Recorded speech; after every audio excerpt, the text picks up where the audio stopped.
Hello. Today we're going to work through a lesson where we learn how to basically write integrals the proper way. I want to make sure that you know how to write things the way that I expect to see them. That way you can practice it right from the get-go and there's no adjustment that needs to be made later on. So the problems that you can see right now are the ones that I'm going to work you through first. So pause the video here for a moment, kind of jot them down, and then I will take you through these guided examples, and then you can work through 73, 77, and 78 on your own. Okay, so the first one we're going to take a look at is the integral of 2x dx. Notice that this is an indefinite integral. We don't have any boundaries here. And what we've learned so far with the fundamental theorem essentially tells us that when we do an indefinite integral, such as this one, all we're doing is finding the antiderivative. And we know how to do the antiderivative of 2x. That's a pretty darn easy one. You get x squared plus c. Don't forget that you need this constant out here at the end, or you're going to lose 57 points. Now, instead of jumping to B, I'm actually going to jump to C next because you might notice C looks an awful lot like A. The only difference being that C is a definite integral since we have boundaries at 3 and 8. So we're going to start the same way. We're going to do the antiderivative and get x squared. But we're going to put this vertical line over here on the right and then put 3 and 8 over here to tell everybody, hey, what I'm going to do next is I'm going to evaluate this expression right here, this x squared, at 8 and 3 to come up with a final answer. So we're going to end up with 8 squared minus 3 squared, or 64 minus 9, and then our final answer is 55. Okay. So next I'm going to move over here to B. This one is an indefinite integral again. So essentially we're just finding the antiderivative here. We know how that's going to work. We know how to undo the power rule. We'll add 1 to the power. We'll divide by the new power. So we'll get 1/3 x cubed minus x squared plus 5x. And then don't forget your plus c. Okay. Again, here the difference with D is that we have these boundaries at -1 and 3. So we have a definite integral. So we're going to do the antiderivative just as we did before. But we'll let everybody know, hey, I'm going to evaluate at -1 and at +3. You may also notice here on part C and D, I did not include the plus C when I wrote my antiderivative. If you pause over here for a second on C, if I wrote this as x squared plus C, I'd have 64 plus C minus 64 plus C, I'm sorry, minus 9 plus C, and the two C's would have canceled out, so I don't need to bother writing it. I mean, you can, it's not wrong, it's just completely unnecessary, and it's going to cancel out every time when you have a definite integral. So I didn't do that over here on part D, so that means when I go to plug in, I'm just plugging in 3 to get 9 minus 9 plus 15, and then I'm going to plug in -1, -1/3, minus 1, minus 5, and I'm subtracting this entire quantity. It's the top boundary minus the bottom boundary. So now clean this up, cleverly, and you don't need to use a calculator. You should not need a calculator to do something like this. The two 9s are going to cancel out. You got a 15 plus 6 over here. That's going to be 21 plus 1/3. We're looking at 21 and 1/3 for an answer. There you go. So try part E and part F on your own. So put the video on pause and then we'll come back and we'll take a look and we'll see how it went.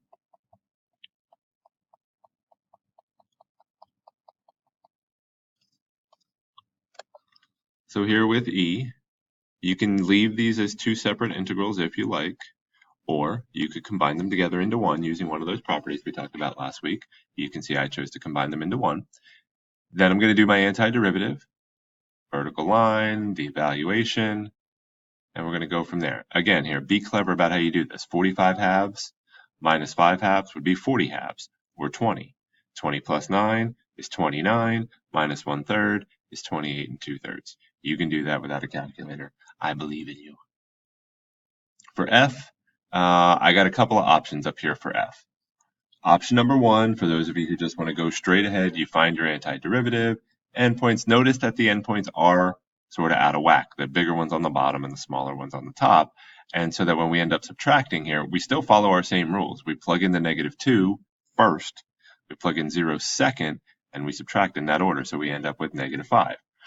Option 2, if the endpoints being backwards really bugs you, switch them.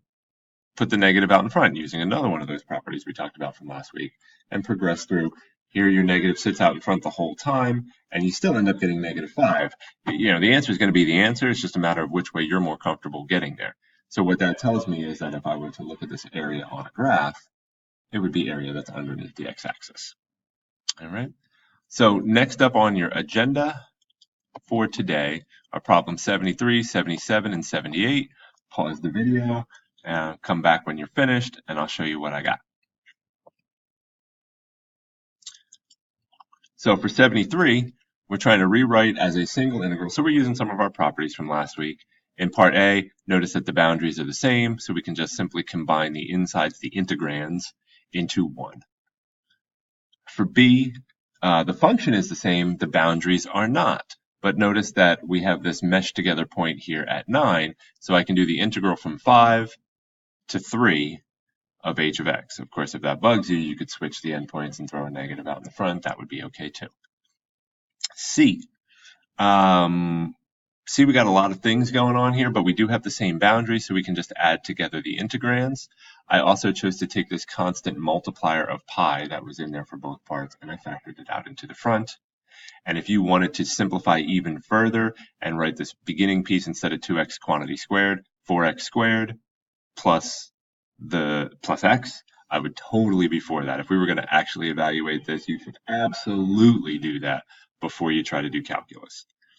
And then for D, this one's definitely the toughest one because the boundaries don't match, nor do the integrands, the insides, they don't match either. But here's what I noticed. This first part has a horizontal shift, moving the graph 5 units to the left. If I were to remove this horizontal shift, my function would turn back into x squared, and I'd have to compensate by moving these boundaries 5 to the right, since the graph is moving 5 to the right. That's going to make them line up over here with 6 and 9. That's how I did this part. That's almost unnecessarily clever, but that's how you would do that. For 77, got some work down here for you to check out. Since the area from 2 to 4 is going to be 10, the area from 4 to 2, that's backwards, so we're going to throw in a negative, but they already threw in another negative right here, and those two negatives are going to cancel out. You're still at 10. For B, you notice that the boundaries don't match, but the function has a horizontal shift. That's moving the function 8 units to the right, and the boundaries moved 8 units to the right also. So this portion here is the 10 from the given information, but the +4 out here is a vertical shift. We're taking the entire function and moving it up by 4 units. So that means the rectangle, basically, that's now underneath this graph is 4 units tall and 2 units wide from 10 to 12. That's additional area that we did not capture before. So now we're at 18. And C, we can't determine because we shifted the endpoints to the right, but the function went to the left. So we're out of luck as far as that one goes. For 78, we need a vertical line that's going to divide this area in half. So don't make the mistake of thinking, oh, it's got to be at 5. If the area goes from 0 to 10, then 5 is going to cut it in half. Not with the shape of this graph, it's not. So I found the area of the entire integral that they gave me just by using geometry. You don't need calculus for that. And the entire area is 100. So we're looking for this value of x that's going to make a triangle over here that gives us an area of 50. So we know 1/2 base times height is going to have to equal 50, turns into an algebra problem that we can solve from there, and x ends up being the square root of 50, or 5 root 2. All right, thanks everybody, good luck.